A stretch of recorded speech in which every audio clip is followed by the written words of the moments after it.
अभी के मौजूदा हालात में बड़ा अपडेट क्या है आपके पास दर्शकों के लिए? बड़ा अपडेट यही है कि कल तक नीतीश कुमार रिजाइन कर सकते हैं, परसों जो है शपथ ग्रहण हो सकता है।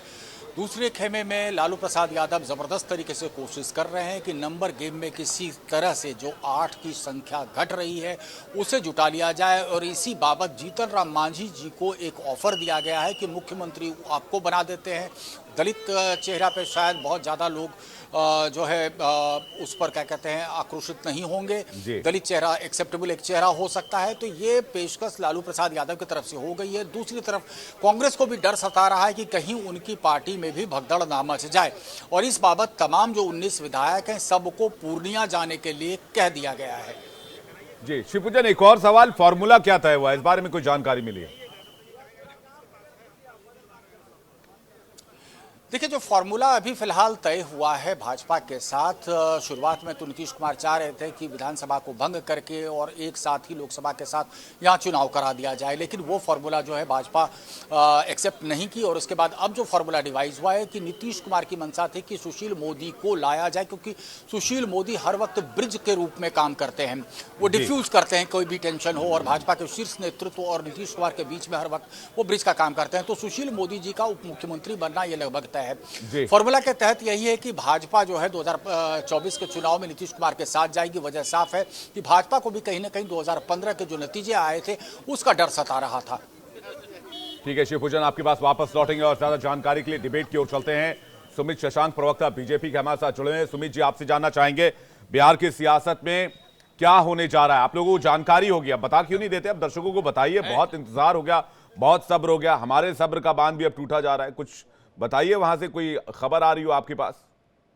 देखिए, स्पष्ट रूप से समझने की आवश्यकता है, भारतीय जनता पार्टी एक सतत प्रक्रिया के अनुसार अंत्योदय के लिए, ग्रामोदय के लिए कार्य करने वाली पार्टी।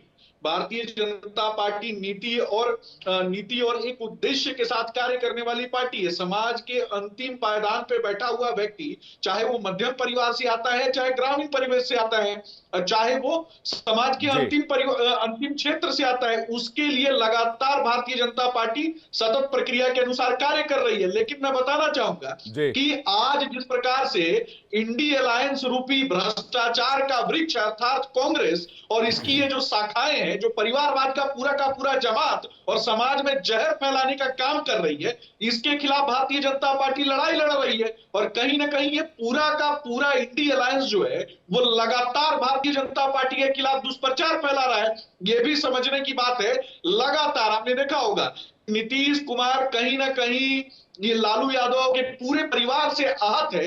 लगातार लालू परिवार के द्वारा उनके ऊपर किस प्रकार से टीका टिप्पणी की जाती थी, लगातार उनको अपमानित किया जाता था, यहां तक कि लालू यादव ने अपने बेटी से ट्वीट करवा के उनको अपमानित करवाया। तो अपमान का दंश तो वो झेल ही रहे।